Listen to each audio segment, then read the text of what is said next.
നമസ്കാരം. പാരൻറ്റിങ് നമുക്കറിയാം.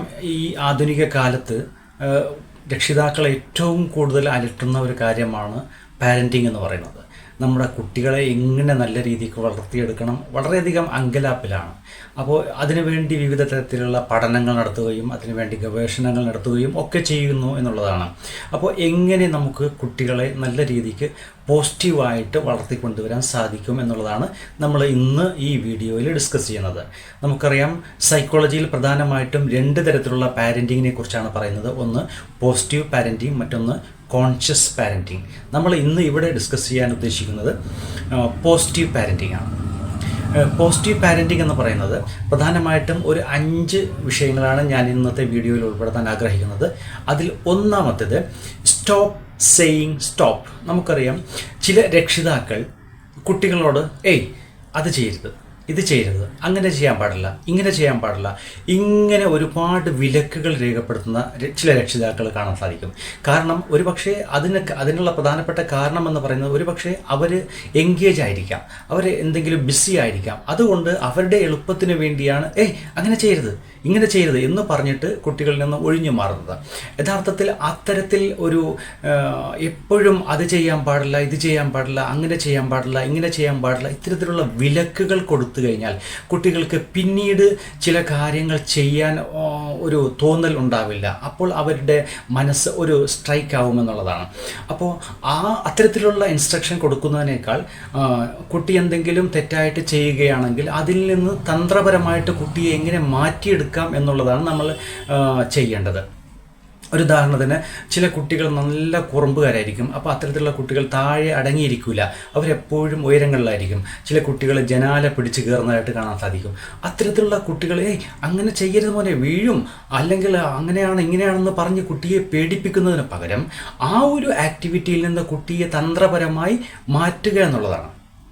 ഇപ്പോൾ ജനാലയിൽ പിടിച്ച് കയറുന്ന കുട്ടിയോട് പറയുക, മോനെ അച്ഛനൊരു കഥ പറഞ്ഞു തരാം, വാ എന്ന് പറഞ്ഞ് ആ കുട്ടിയെ അതിൽ നിന്ന് വിളിക്കുക. അല്ലെങ്കിൽ നമുക്കൊരു ഗെയിം കളിച്ചാലോ, അല്ലെങ്കിൽ നമുക്കൊന്ന് പുറത്ത് പോയാലോ. അപ്പോൾ അത്തരത്തിൽ എന്തെങ്കിലും നല്ല ഒരു ആക്ടിവിറ്റിയിൽ, പ്രൊഡക്റ്റീവായ ഒരു ആക്ടിവിറ്റിയിൽ കുട്ടിയെ ഇൻവോൾവ് ചെയ്യിക്കുക എന്നുള്ളതാണ്. അപ്പോൾ സ്വാഭാവികമായിട്ടും ആ കുട്ടി ആ ഒരു പ്രവൃത്തിയിൽ നിന്ന് മാറി വരുമെന്നുള്ളതാണ്. അല്ലാതെ നമ്മൾ അങ്ങനെ ചെയ്യാൻ പാടില്ല, വീഴും, അങ്ങനെയാണ് ഇങ്ങനെയാണെന്ന് 10 അല്ല 15 പ്രാവശ്യം പറഞ്ഞു നോക്കിയാലും ആ കുട്ടി അന്ന് ഇറങ്ങി വരും, പിറ്റേ ദിവസം വീണ്ടും കയറും. അതേസമയം 1-2 പ്രാവശ്യം ഇത്തരം പ്രവണത കാണിക്കുന്ന കുട്ടികളെ തന്ത്രപൂർവ്വമായിട്ട് നമ്മൾ ഹാൻഡിൽ ചെയ്ത് കഴിഞ്ഞാൽ ആ കുട്ടി പിന്നീട് ആ ഒരു പ്രവൃത്തിയിലേക്ക് പോവില്ല എന്നുള്ളതാണ്. കുട്ടിക്ക് അതിൽ കയറുന്നതിനേക്കാളും ഇൻട്രസ്റ്റ് ചെയ്തതിലായിരിക്കും ഒരു പക്ഷേ ഗാർഡനിങ് ചെയ്യുന്നതിലായിരിക്കും.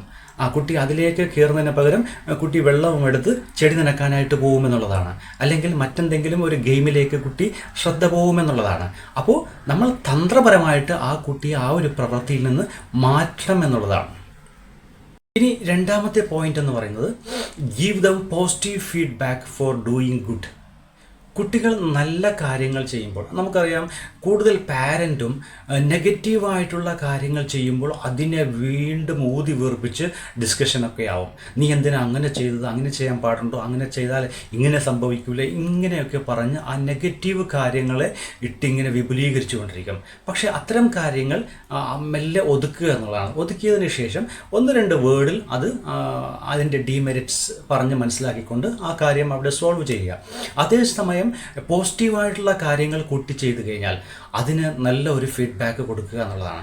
ഒരു ഉദാഹരണത്തിന്, വെള്ളം കുടിക്കുന്ന കുട്ടി, അവൻ്റെ കയ്യിൽ നിന്ന് വെള്ളം താഴെ തറയിൽ വീണുവെന്ന് വിചാരിക്കുക. കുട്ടി സ്വമേധയാ അവിടെ ആ ഗ്ലാസ് അവിടെ വെച്ചിട്ട് പോയി ഒരു പഴയ തുണിക്കഷ്ണം എടുത്ത് ആ തറ തുടച്ചത് കണ്ടു കഴിഞ്ഞാൽ രക്ഷിതാവ് ആ കുട്ടിയെ നന്നായിട്ട് അപ്രിസിയേറ്റ് ചെയ്യണമെന്നുള്ളതാണ്. അത്തരത്തിൽ ആ കുട്ടിയെ പ്രശംസിച്ചു കഴിഞ്ഞാൽ അത് കുട്ടിക്ക് ഒരു അവാർഡ് കിട്ടിയതിന് തുല്യമായിരിക്കും. പക്ഷെ നമ്മൾ കാണുന്നില്ല. ആ കുട്ടിയോട് പറയുക, കണ്ടാ എൻ്റെ മോൻ ഉത്തരവാദിത്തമുള്ള കുട്ടിയാ, അവൻ നല്ല കുട്ടിയാ, കണ്ടാ അവൻ്റെ പ്രവർത്തികൾ കണ്ട, വളരെ നല്ല ഹാബിറ്റാണ് അവൻ്റേത് എന്ന് പറഞ്ഞ് 2 പേരുടെ മുമ്പിൽ അങ്ങനെ ഒരു പ്രശംസ അവന് കിട്ടിക്കഴിഞ്ഞാൽ അവന് നാഷണൽ അവാർഡ് കിട്ടിയതിന് തുല്യമായിരിക്കും അത്. പക്ഷെ നമ്മൾ കാണില്ല, അവൻ്റെ മനസ്സിങ്ങനെ ആനന്ദത്തിലായിരിക്കും എന്നുള്ളതാണ്. അപ്പോൾ അത്തരത്തിലുള്ള രക്ഷിതാക്കളിൽ നിന്നുള്ള നല്ല കോംപ്ലിമെൻറ്റ്സ് കേൾക്കാൻ ഈ കുട്ടി ആഗ്രഹിക്കുമെന്നുള്ളതാണ്. അപ്പോൾ അന്ന് ഒരു കോംപ്ലിമെൻറ്റ്സ് കിട്ടിയത് കൊണ്ട് കുട്ടിയുടെ ശ്രദ്ധ പിറ്റേ ദിവസവും എന്തായിരിക്കും, ഇന്നെന്തെങ്കിലും ചെയ്തിട്ട് രക്ഷിതാവിൽ നിന്ന് അത്തരത്തിലുള്ള നല്ല പ്രശംസകൾ മേടിക്കണമെന്നുള്ളതാണ്. അതുകൊണ്ട് ആ കുട്ടിക്ക് നല്ല കാര്യങ്ങൾ ചെയ്യാനുള്ള ഒരു ടെൻഡൻസി ഉണ്ടാവുന്നു. അതിന് പകരമായിട്ട് നമ്മൾ നെഗറ്റീവ് കാര്യങ്ങൾ ഉണ്ടായിക്കഴിഞ്ഞാൽ അതിനെ ഊതി വെറുപ്പിക്കുന്നതിനേക്കാൾ ഏറ്റവും ബെറ്റർ ആയിട്ടുള്ളത് പോസിറ്റീവ് കാര്യങ്ങൾ കുട്ടി ചെയ്യുമ്പോൾ അതിനനുസരിച്ചുള്ള നല്ല ഫീഡ്ബാക്കും അത്തരത്തിലുള്ള ഡിസ്കഷനുകൾ നടത്തിക്കഴിഞ്ഞാൽ അത് കുട്ടിക്ക് വളരെയധികം ഗുണം ചെയ്യും. കുട്ടി നല്ല കുട്ടിയായിട്ട് മാറാൻ സാധ്യമാകും. അവൻ്റെ പ്രവർത്തനങ്ങളൊക്കെ നല്ലതായിട്ട് മികവുറ്റതായിട്ട് മാറാൻ സാധിക്കുമെന്നുള്ളതാണ്. ഇനി മൂന്നാമത്തെ കാര്യം, stop labelling them as A bad kid. ചില രക്ഷിതാക്കൾ കുട്ടികളെ മോശം പദങ്ങൾ ഉപയോഗിച്ച് കുട്ടികളെ വിളിക്കുന്നത് കേൾക്കാൻ സാധിക്കും. ഇപ്പോൾ ഉദാഹരണത്തിന് ഒരു കുട്ടി 3ാം ക്ലാസ്സിലോ 4ാം ക്ലാസ്സിലോ പഠിക്കുന്ന ഒരു കുട്ടി, അവൻ അടുത്തുള്ള ഫ്രണ്ട്സിൻ്റെ ഒരു പേന അവനറിയാതെ എടുത്തു കൊണ്ടുവന്നു എന്ന് വിചാരിക്കുക. അപ്പോൾ വീട്ടിലെത്തിയപ്പോൾ മാതാവ് ഇത് കണ്ടു. ഉടനെ ചോദ്യങ്ങളായി, ഉത്തരങ്ങളായി, ശകാരങ്ങളായി, പ്രശ്നങ്ങളായി, അച്ഛൻ വന്നു വീണ്ടും വഴക്ക് പറയലായി. ഇങ്ങനെയൊക്കെയാണ്. നിനക്ക് എവിടെ നിന്ന് കിട്ടിയത് ഈ പേന? അച്ഛൻ ചോദിക്കുക, നിനക്ക് എവിടെ നിന്ന് കിട്ടി? ഞാൻ തന്നതല്ലല്ലോ. എടാ കള്ളാ, എടാ കള്ളി, നീ മോഷ്ടിച്ചു വന്നതല്ലേ. ഇത്തരത്തിലുള്ള ചില പദപ്രയോഗങ്ങൾ കുട്ടിയോട് ഉപയോഗിക്കുന്നത് ചില രക്ഷിതാക്കൾ അങ്ങനെ ചെയ്യാറുണ്ട്. യഥാർത്ഥത്തിൽ അത്തരത്തിലുള്ള പദപ്രയോഗങ്ങൾ തികച്ചും തെറ്റാണ്. അത് കുട്ടികളെ വല്ലാതെ സ്ട്രൈക്ക് ചെയ്യുമെന്നുള്ളതാണ്. കുട്ടികളുടെ സെൽഫ് എസ്റ്റീമിനെ, അതേപോലെ തന്നെ കോൺഫിഡൻസിനെ ഒക്കെ ബാധിക്കുമെന്നുള്ളതാണ്. അത്തരത്തിലുള്ള പദപ്രയോഗങ്ങൾ ചെയ്യാൻ പാടില്ല എന്നുള്ളതാണ്. അതിന് പകരം കുട്ടിക്ക് പറഞ്ഞ് മനസ്സിലാക്കുക. രക്ഷിതാവ് ഇവിടെ ഈ ഒച്ചപ്പാടുണ്ടാക്കുന്നത് ആ രക്ഷിതാവിന് ആത്മാഭിമാനം അല്ലെങ്കിൽ മാനം എന്ന് പറയുന്ന കാര്യങ്ങളെക്കുറിച്ച് ബോധമുണ്ട്. അതുകൊണ്ടാണ് രക്ഷിതാവ് കിടന്ന് പിടക്കുന്നത്. അതേസമയം ഈ കുട്ടിക്ക് 3ലോ 4ലോ പഠിക്കുന്ന കുട്ടിക്ക് എന്താണ് ആത്മാഭിമാനം അല്ലെങ്കിൽ മാനം എന്താണെന്നുള്ളത് അറിയില്ല. ആ കുട്ടി അറിയാതെ ചെയ്തു പോയൊരു കാര്യമാണ്. അതുകൊണ്ട് ആ കുട്ടിക്ക് പറഞ്ഞ് മനസ്സിലാക്കുകയാണ് അവിടെ ചെയ്തത്. മോനെ, ഇത് നമ്മുടേതല്ല കേട്ടോ, ഇത് അന്യൻ്റേതാണ്, ഇതെടുക്കാൻ പാടില്ല. അങ്ങനെ അവൻ അറിയാതെ എടുത്തതാണെങ്കിൽ ദൈവം നമ്മൾ ശിക്ഷിക്കും കേട്ടോ. അപ്പോൾ അതുകൊണ്ട് മോൻ ഇത് നാളെ തന്നെ അവനെ കൊണ്ട് തിരിച്ചേൽപ്പിക്കുക, അവനോട് ക്ഷമ ചോദിക്കുക കേട്ടോ എന്ന് പറഞ്ഞ് കുട്ടിക്ക് കാര്യങ്ങൾ മനസ്സിലാക്കി കൊടുക്കുക. അല്ലാതെ ഈ അഭിമാനം നമ്മൾക്കുള്ളത് കൊണ്ട് നമ്മൾ കുട്ടിയെ ശകാരിക്കുകയാണ് ചെയ്യുന്നത്. ചില രക്ഷിതാക്കൾ അങ്ങനെയാണ്. കുട്ടികൾ എന്തെങ്കിലും തെറ്റ് ചെയ്ത ഉടനെ വടിയെടുക്കും, മറ്റു അവൻ്റെ ഫ്രണ്ട്സൊക്കെ നോക്കി നിൽക്കി അടിക്കും, അല്ലെങ്കിൽ തെറിവാക്കുകൾ ഉപയോഗിക്കും. ഇത് അവനെ വല്ലാതെ ഹർട്ട് ചെയ്യുമെന്നുള്ളതാണ്. അത് പിന്നീട് പലതരത്തിലുള്ള പ്രത്യാഘാതങ്ങൾ അവൻ്റെ മനസ്സിൽ അത് കൊണ്ട് നടക്കുന്നേ. വർഷങ്ങൾ കഴിഞ്ഞാൽ അവൻ എടുത്തെടുത്ത് ഓരോ കാര്യങ്ങൾ രക്ഷിതാക്കൾ പറയുമ്പോൾ അതിനെതിരായിക്കൊണ്ട് ഇത് പ്രയോഗിക്കും. അത് നമ്മൾ ആ കുട്ടിയെ കുറ്റം പറഞ്ഞിട്ട് കാര്യമില്ല. അപ്പം നമ്മൾ ശ്രദ്ധാപൂർവം വേണം കുട്ടികളെ കൈകാര്യം ചെയ്യാൻ. അത്തരത്തിലുള്ള വേർഡുകൾ കഴിവതും ഉപയോഗിക്കാതിരിക്കുക. കുട്ടിക്ക് അഭിമാനം, മാനാഭിമാനം എന്നുള്ള കാര്യങ്ങൾ, അതുമായിട്ട് ബന്ധപ്പെട്ടുള്ള കാര്യങ്ങൾ പറഞ്ഞ് മനസ്സിലാക്കി കൊടുക്കുക. ഇത് ചെയ്യാൻ പാടില്ല, ഇത് കുറ്റമാണ്, അപ്പോൾ അതുകൊണ്ട് മോൻ നാളെ തന്നെ കൊണ്ട് തിരിച്ച് കൊടുക്കണം എന്നൊക്കെ പറഞ്ഞ് കുട്ടിക്ക് കാര്യങ്ങൾ ബോധ്യമാക്കി കൊടുക്കുകയാണ് ചെയ്യേണ്ടത്. അല്ലാതെ കുട്ടിയെ കള്ളാന്നും കള്ളിയെന്നും വിളിച്ച് അപമാനിക്കുകയല്ല ചെയ്യേണ്ടത്. അത് കുട്ടികൾ വല്ലാതെ ഹർട്ട് ചെയ്യുമെന്നുള്ളതാണ്. അത്തരത്തിലുള്ള കുട്ടികൾ പിന്നീട് സൈക്കോളജിക്കൽ ഇഷ്യൂ, പല പ്രശ്നങ്ങളും ഉണ്ടാകാൻ സാധ്യത വളരെയധികം കൂടുതലാണ്. നാലാമത്തെ പോയിൻ്റായിട്ട് പറയാനുള്ളത്, show that your love is unconditioned. ചില പാരൻസ് കുട്ടികൾ എന്തെങ്കിലും ആവശ്യം പറയുമ്പോൾ ചില കണ്ടീഷൻ വെക്കും. ഇപ്പോൾ കുട്ടി വന്ന് പറയും, അച്ഛാ എനിക്ക് പാൻറ്റില്ല, ഒരു പുതിയ പാൻറ്റ് വേണം അച്ഛാ എന്ന് പറയുമ്പോൾ, ആണോ നിനക്ക് പാൻറ്റ് വേണോ, എങ്കിൽ നീ ആ ജോലി പോയിട്ട് കംപ്ലീറ്റ് ചെയ്തിട്ട് വാ എന്ന് പറഞ്ഞിട്ട് ഏതെങ്കിലും വീട്ടു ജോലിയിലേക്ക് കുട്ടിയെ എൻഗേജ് ചെയ്യും. യഥാർത്ഥത്തിൽ കുട്ടിക്ക് ആ ജോലി ചെയ്യാൻ ഒരു താല്പര്യവുമില്ല, ഒരു മനസ്സുഖവുമില്ല. പക്ഷേ കുട്ടിയുടെ ആവശ്യം നിറവേറ്റണം, അതുകൊണ്ട് ആ കുട്ടി ആ ജോലി ചെയ്യുന്നു എന്നേ ഉള്ളൂ. അതേപോലെ തന്നെ ചില കുട്ടികൾ വന്ന് പറയും, അച്ഛാ എനിക്കൊരു വാച്ച് വേണം, എൻ്റെ കൂട്ടുകാർക്കെല്ലാം വാച്ചുണ്ട് അച്ഛാ എനിക്കൊരു വാച്ച് വേണം എന്ന് പറയുമ്പോൾ അച്ഛൻ പറയും, ആണോ നിനക്ക് വാച്ച് വേണോ, എങ്കിൽ ഈ വരുന്ന പരീക്ഷയ്ക്ക് നീ 100% മാർക്ക് എടുത്താൽ നിനക്ക് ഞാൻ ഒരു വാച്ച് മേടിച്ചു തരും. അപ്പോൾ യഥാർത്ഥത്തിൽ കുട്ടി വല്ലാത്ത ഉത്കണ്ഠയിലാവുന്നു. കുട്ടിയെ കൊണ്ട് കൂടിയാൽ കൂടുന്നതാണോ അതാദ്യം രക്ഷിതാവ് തിരിച്ചറിയണം. എന്ന് പറഞ്ഞാൽ 100% മാർക്ക് എടുക്കാൻ കുട്ടിക്ക് പറ്റുമോ, അതിനുള്ള കപ്പാസിറ്റി കുട്ടിക്കുണ്ടോ? ഒരുപക്ഷെ അവൻ 60% മാർക്ക് എടുക്കുന്ന കുട്ടിയായിരിക്കാം. ഈ ഒരു കണ്ടീഷൻ വെക്കുമ്പോൾ കുട്ടിക്ക് വല്ലാത്ത ഉത്കണ്ഠയാവുന്നു. അതേ സമയം ആ 60% പോലും കിട്ടാതെ 40-ലേക്കോ 30-ലേക്കോ കുട്ടി ഒതുങ്ങേണ്ട ഒരു സാഹചര്യം ഉണ്ടാകുന്നു. അപ്പോൾ അത്തരത്തിൽ കണ്ടീഷൻ വെച്ച് കുട്ടികളെ സ്നേഹിക്കുന്നത് അത് തികച്ചും തെറ്റാണ്. കുട്ടികൾക്ക് പ്രസൻറ്റേഷൻ കൊടുക്കുമ്പോൾ, സമ്മാനങ്ങൾ കൊടുക്കുമ്പോൾ അവർ ആഗ്രഹിക്കുന്നതിന് ഒരു കണ്ടീഷൻ വെച്ചിട്ടല്ല, നമ്മൾ സ്വയം മോനെ നീ ഈ പ്രാവശ്യം നല്ല മാർക്ക് എടുക്കുകയാണെങ്കിൽ നിനക്ക് ഞാൻ ഇന്ന കാര്യം മേടിച്ചു തരാം, ഇന്ന കാര്യം ചെയ്തു തരാം എന്നൊക്കെ പറയുന്നത് തെറ്റില്ല. അല്ലാതെ കുട്ടി എന്തെങ്കിലും ആവശ്യവുമായിട്ട് വന്നു കഴിഞ്ഞാൽ നമ്മൾ കണ്ടീഷൻ വെക്കുന്നത് അത് തികച്ചും തെറ്റാണ്. അത് ഉത്കണ്ഠയിലാക്കും, കുട്ടിക്ക് നല്ല രീതിക്ക് പെർഫോം ചെയ്യാൻ പറ്റാത്ത ഒരവസ്ഥ ഉണ്ടാക്കുമെന്നുള്ളതാണ്. അവസാനത്തെ പോയിൻ്റായിട്ട് പറയാനുള്ളത് parents as A model. Parents ഒരു മോഡലായിരിക്കും കുട്ടികൾക്ക്.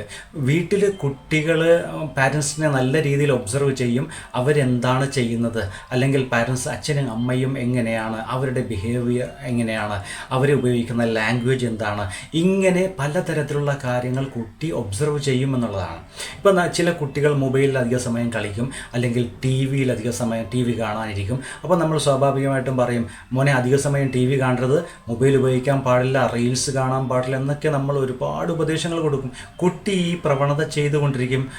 അതിൻ്റെ കാരണമെന്ന് പറഞ്ഞാൽ കുട്ടികളെ ഉപദേശിച്ചതിന് ശേഷം അച്ഛൻ ഇരുന്ന് കാണുന്നത് അല്ലെങ്കിൽ അമ്മ ഇരുന്ന് കാണുന്നത് ഈ റീൽസാണ്. അധിക സമയം മൊബൈൽ ഉപയോഗിക്കുന്നു. അപ്പോൾ കുട്ടി സ്വാഭാവികമായിട്ട് ഇത് കാണുന്നു, കണ്ടുപഠിക്കുന്നു. അതേപോലെ തന്നെ കുട്ടിയും ചെയ്യുന്നു എന്നുള്ളതാണ്.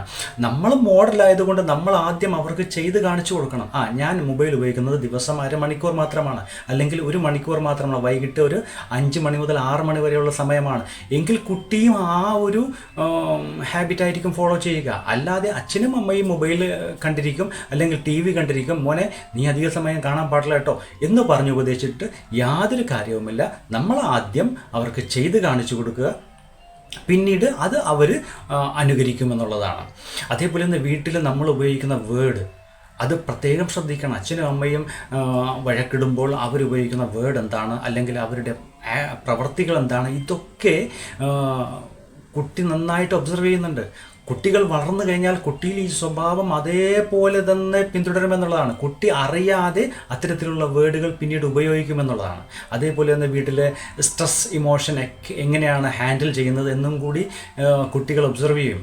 ചില സമയത്ത് സ്ട്രെസ്സുകൾ ഉണ്ടാകുമ്പോൾ അത്തരത്തിലുള്ള ഇമോഷന് ചില രക്ഷിതാക്കൾ ടി വി പൊട്ടിക്കും, അതേപോലെ തന്നെ മൊബൈൽ വലിച്ചെറിഞ്ഞ് പൊട്ടിക്കും. ഇങ്ങനെ പലതരത്തിലുള്ള ആക്ടിവിറ്റികളും കാണിക്കും. കുട്ടികളും അതേപോലെ പിന്തുടരുമെന്നുള്ളതാണ്.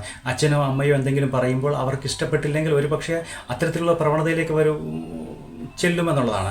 ടി വി പൊട്ടിക്കും, അല്ലെങ്കിൽ മൊബൈൽ എറിഞ്ഞ് പൊട്ടിക്കും. ഇത് എവിടെ നിന്നാണ് കുട്ടിക്ക് ലഭിക്കുന്നത്? രക്ഷിതാക്കൾ തന്നെയാണ് ആ കുട്ടിയെ അത് പഠിപ്പിക്കുന്നത്. നമ്മൾ അറിഞ്ഞോ അറിയാതെയോ നമ്മൾ ചെയ്യുന്ന പ്രവൃത്തികൾ കുട്ടികൾ നന്നായിട്ട് ഒബ്സർവ് ചെയ്യുന്നു എന്നുള്ള കാര്യം നമ്മൾ മറക്കാണ്ടിരിക്കുക. അപ്പോൾ ഇത്രയും കാര്യങ്ങൾ നമ്മളൊന്ന് ശ്രദ്ധിക്കുമ്പോൾ ഒരു പോസിറ്റീവായിട്ടുള്ള ഒരു പാരൻറ്റിങ് നമുക്ക് കുട്ടികൾക്ക് നൽകാൻ സാധിക്കുമെന്നുള്ളതാണ്.